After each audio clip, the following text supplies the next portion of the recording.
terceira série, tudo bem com vocês? Sou a professora Fran para mais uma aula, hoje uma aula de retomada de conteúdo, de vários assuntos bacanas que a gente estudou ao longo desse trimestre aí, né? O que a gente vai retomar hoje, gente? Vamos começar com a nossa notícia, para ver se você consegue identificar aí. A araucária pode ser extinta nas próximas décadas por conta de desmatamento. Exploradas pela indústria madeireira no século XIX, florestas do pinheiro nativo da região sul do Brasil ocupam apenas 3% de sua área original. A araucária angustifolia, também conhecida como pinheiro do Paraná, é uma planta nativa da região sul do Brasil que está em risco crítico de extinção, segundo a lista vermelha da União Internacional para a Conservação da Natureza e dos Recursos Naturais. Estima-se que atualmente a floresta de araucárias ocupe 3% da sua área original. Um estudo publicado em 2019 na revista Global Change Biology prevê o fim da espécie até 2070, se nenhuma estratégia de conservação for posta em prática. Uma espécie de conífera, a araucária remonta a 200 milhões de anos, no período Jurássico, e pode chegar a 50 metros de altura. É a principal espécie da floresta umbrófila mista, ecossistema da Mata Atlântica, que ocorre em regiões de maior altitude, com chuva o ano inteiro. Sua principal característica é a copa em formato de candelabro, no topo do tronco. A semente, o pinhão, é utilizado na culinária regional e é um complemento de renda de produtores locais. A madeira de alta qualidade é muito versátil para a indústria. Durante a Segunda Guerra Mundial, foi o principal produto de exportação do Paraná. O apogeu foi no ano de 1963, quando a araucária foi responsável por 92% das exportações madeireiras do Brasil. Então veja, né, quanta informação da araucária. Então provavelmente a gente vai ter essa espécie linda, maravilhosa, extinta, e não vai demorar muito. Ainda mais se a gente não cuidar dela, né, se não evitar derrubar essas árvores. Então tem que ser tomadas medidas para evitar, para retardar essa extinção pelo menos, né? Continuando aqui, gente. Conforme as reservas naturais diminuíram, a produção madeireira também declinou. Ainda hoje, nenhuma ação de reflorestamento conseguiu superar a derrubada. De acordo com o Atlas dos Remanescentes Florestais da Mata Atlântica, em 2019, o desmatamento do bioma cresceu 27,2%, com uma perda total de 14.500 hectares de floresta. A madeira da araucária ainda é usada ilegalmente para abastecer tábuas de construção civil. Então, muita coisa triste. Mas o que a gente vai retomar? Não é só a mata das araucárias, não é só a Mata Atlântica, do bioma qual ela faz parte. A gente vai falar dos ciclos biogeoquímicos, a gente vai falar de biomas e de ecossistemas aquáticos. Então, tem bastante coisa para a gente retomar. Aqui, então, retomada de conteúdo. Começar com os ciclos biogeoquímicos. A gente falou do ciclo da água, falou do ciclo do oxigênio, falou do ciclo do gás carbônico e falou do ciclo do nitrogênio. A gente viu, por exemplo, que o ciclo do oxigênio e do gás carbônico eles estão relacionados, né? Os dois passam ali pelas plantas no processo de fotossíntese. Então, a planta, ela utiliza lá a luz do sol para gerar energia, para conseguir pegar o gás carbônico do ar e transformar em glicose, né? Alimento das plantas e de vários animais. E a planta, nesse processo, ela produz o oxigênio, que ela utiliza na respiração dela e que os outros seres vivos que fazem respiração aeróbia também utilizam. Então, a gente vê que a fotossíntese ela ajuda nesses dois ciclos. Aí depois a gente viu o ciclo da água. A gente viu também que as plantas são muito importantes para o ciclo da água. Né? Viu lá, por exemplo, o exemplo dos rios voadores ou rios aéreos, que vem na umidade da Amazônia, chover aqui no sul do Brasil, e que essas árvores têm a capacidade, então, de pegar a água do solo, de gerar regiões de baixa pressão para causar chuva. Então, as plantas são muito importantes também para o ciclo da água. E a gente viu lá que o ciclo da água ele podia ser o ciclo curto, quando ele não considera a presença dos seres vivos, e o ciclo longo, quando tem a presença dos seres vivos. Então, a água pode entrar no corpo dos seres vivos, né, pela alimentação, pela ingestão de água, mas pode sair pela transpiração, pode sair pela defecação, pode sair pelo suor. Então, tem várias coisas que a gente comentou lá também, né? E depois, por último, a gente falou do ciclo do nitrogênio. Lembra que o nitrogênio, apesar de ser o gás em maior quantidade na atmosfera, ele não consegue entrar dentro do nosso corpo pela respiração. Ele entra pela alimentação. E são as plantas também que conseguem fixar o nitrogênio com a ajuda de bactérias, né? As bactérias nitrificantes que a gente fala lá, né? Que elas conseguem, então, fazer a fixação do nitrogênio para que as plantas consigam utilizar e a gente possa utilizar também. E viu, inclusive, que as plantas leguminosas fazem uma associação mutualística com o rizóbio para poder facilitar essa fixação do nitrogênio. Então, olha o tanto de coisa que a gente falou nos ciclos biogeoquímicos. Um quiz, então, para ver se você consegue agora. De que forma o nitrogênio e o carbono são assimilados pelos organismos heterótrofos? Leia e me diga.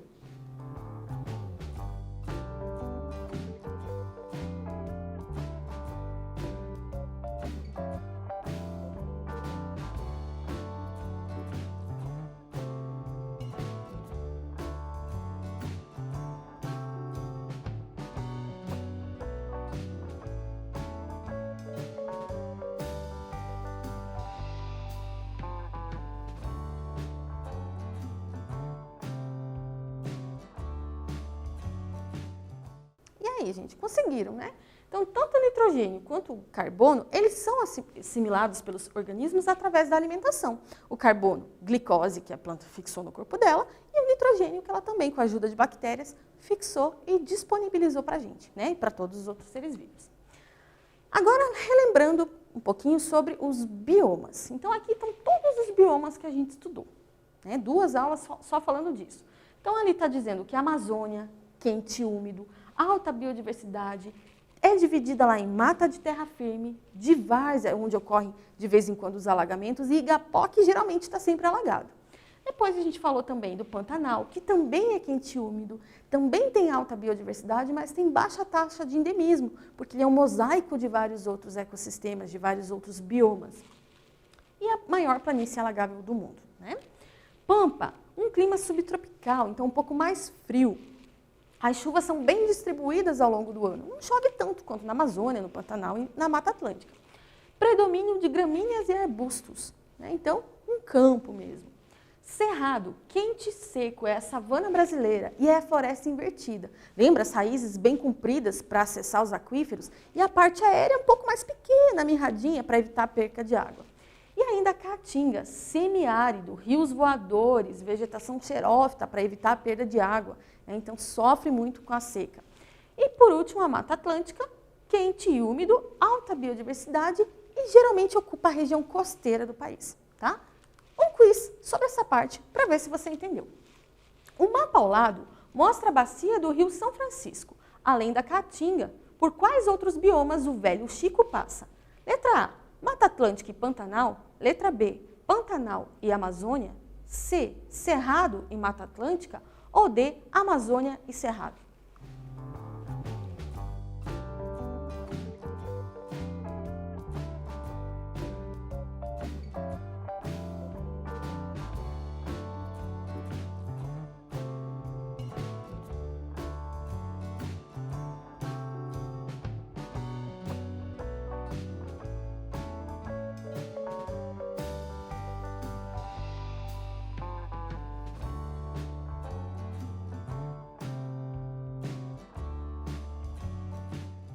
E aí, conseguiu identificar olhando no mapa ou lembrou da aula? Vamos lá, gente. Qual que é? Cerrado e Mata Atlântica. Tá? Então, esse rio, que é um rio muito importante dessa região, além de passar pela Caatinga, também passa pelo Cerrado e pelo bioma da Mata Atlântica. Por último, a gente falou ainda de ecossistemas aquáticos. A gente teve uma aula falando sobre isso. Viu que pode ser dividido em água salgada e água doce.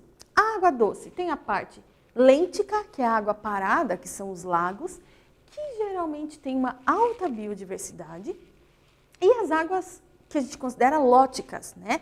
Que as águas são rápidas, que são os rios. Apesar de ter uma biodiversidade um pouco menor, tem que lembrar que essas águas têm mais oxigenação, por causa do movimento das águas mesmo. Depois a gente foi lá para a água salgada. A água salgada a gente viu, né, que no caso dos mares e oceanos, eles têm diferentes estratificações. E cada uma delas vai diminuindo, conforme você vai baixando, a quantidade de luz que chega. Então, também diminui a quantidade de seres vivos que conseguem viver nas áreas mais profundas, né? Então, os bêntons são aqueles organismos que vivem fixos no substrato, e ainda os néctons, os seres nadantes. Olha que bonitinho, né? E ali ainda diferenciando o fitoplâncton do zooplâncton. Então, o fitoplâncton são as microalgas e o zooplâncton são os animais microscópicos, geralmente até larvas de animais que vão crescer um dia, mas que quando são bebês são pequenininhos, tá? Um quiz sobre isso. parte do ecossistema marinho onde a luz do sol consegue penetrar e onde encontramos organismos fotossintetizantes. Qual a alternativa é?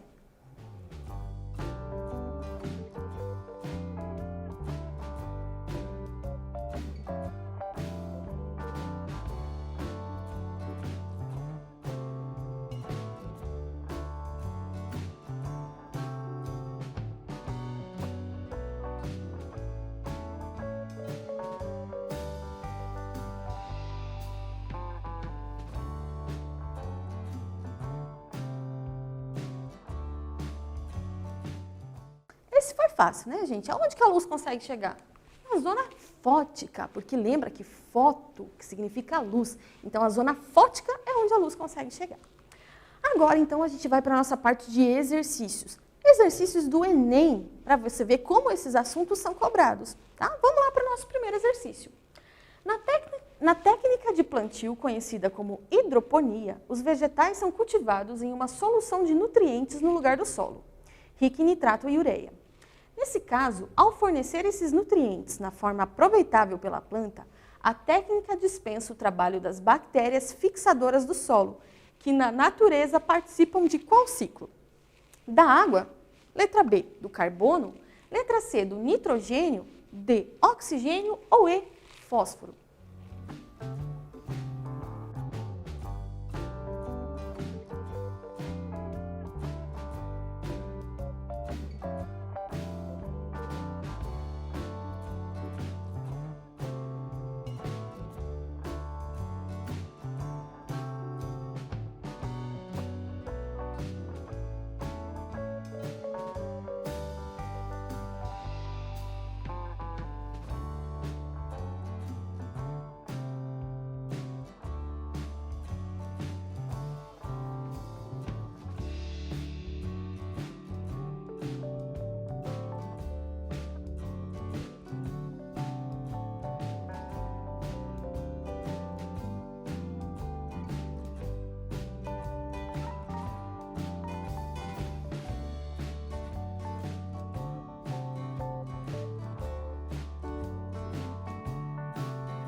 E aí, conseguiu achar a resposta, gente? Vamos ver se você respondeu certo? Então, qual o processo, então, que essa técnica dispensa? Qual o ciclo, né, que está sendo aqui? O do nitrogênio. Qual é a dica ali, gente? Quando a gente está falando de nitrato e ureia, lembra que esses componentes fazem parte lá do ciclo do nitrogênio? Então, pronto, está falando do ciclo do nitrogênio. Próximo exercício. Em uma aula de biologia sobre formação vegetal brasileira, a professora destacou que em uma região a flora convive com condições ambientais curiosas. As características dessas plantas não estão relacionadas com a falta de água, mas com as condições do solo, que é pobre em sais minerais, ácido e rico em alumínio. Além disso, essas plantas possuem adaptações ao fogo. As características adaptativas das plantas que correspondem à região destacada pela professora são quais?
esse exercício, gente, primeira coisa, vamos identificar de qual bioma a gente está falando. Não é isso que o exercício te pede, mas se você lembra, é mais fácil de lembrar as características da vegetação. Então, de qual bioma que está associado ao fogo? Cerrado. Outra dica que está ali, que está comentando, que é rico em alumínio, que a gente comentou na aula de biomas também. Então, a gente está falando do cerrado. Quais são as características das plantas do cerrado? Então, quando você olha o cerrado, as plantas têm aqueles troncos retorcidos. Principal característica. Vamos ver se tem isso aqui, ó. Pronto, ó. Casca grossa e troncos retorcidos. Né? A casca grossa para proteger a planta do fogo e o tronco retorcido por causa do alumínio também, tá? Terceiro exercício de hoje. Vamos ver lá. Estudos de fluxo de energia em ecossistemas demonstram que a alta produtividade nos manguezais está diretamente relacionada às taxas de produção primária líquida e à rápida reciclagem de nutrientes. Como exemplo de seres vivos encontrados nesse ambiente, temos aves, caranguejos, insetos, peixes e algas. Dos grupos de seres vivos citados, os que contribuem diretamente para a manutenção da produtividade no referido ecossistema são: letra A, as aves; B, as algas; letra C, os peixes; D, insetos; ou letra E, os caranguejos.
E aí, gente, conseguiu identificar? Quando fala de produtividade, lembra o produtor.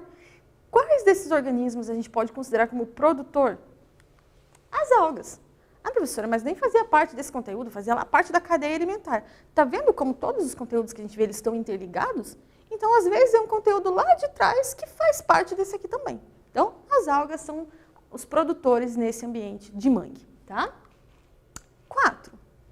Aqui tem uma música, não vou cantar para vocês, mas vou ler, como se fosse uma poesia aqui, tá?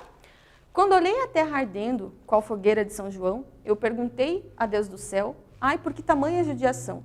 Que braseiro que fornalha, nem um pé de plantação. Por falta d'água, perdi meu gado, morreu de sede meu alazão.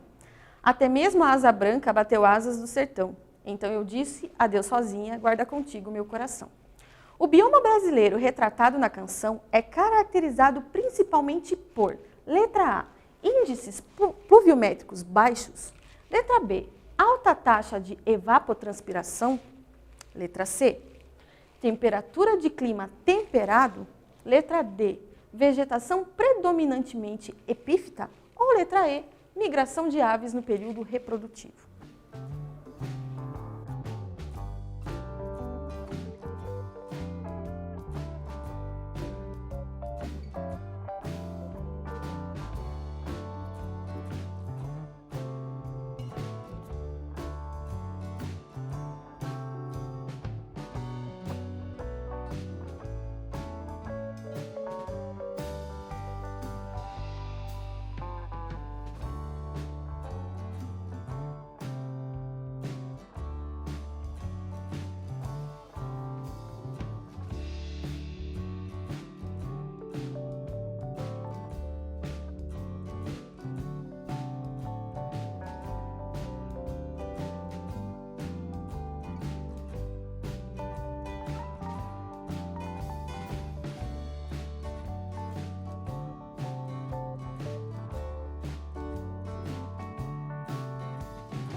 pela música você conseguiu identificar que está falando da caatinga. Se está falando da caatinga, índices pluviométricos baixos. Apesar de ser uma música que não é do tempo de vocês, talvez vocês já tenham visto, se alguém assistiu, aquele filme Gonzaga de Pai para Filho. Um filme brasileiro muito legal, vale a pena, se você não viu, de assistir agora nessa pandemia aí, né? Último exercício de hoje, gente. Vamos ler junto? O aquecimento global, ocasionado pelo aumento do efeito estufa, tem como uma de suas causas a disponibilização acelerada de átomos de carbono para a atmosfera. Essa disponibilização acontece, por exemplo, na queima de combustíveis fósseis, como a gasolina, os óleos e o carvão, que libera o gás carbônico para a atmosfera. Por outro lado, a produção do metano, outro gás causador do efeito estufa, está associada à pecuária e à degradação da matéria orgânica em aterros sanitários. Apesar dos problemas causados pela disponibilização acelerada dos gases citados, eles são imprescindíveis à vida na Terra e importantes para a manutenção do equilíbrio ecológico, porque, por exemplo, você vai ler as alternativas e vai dizer qual que é a verdadeira.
E aí, gente, conseguiu identificar qual é a resposta correta?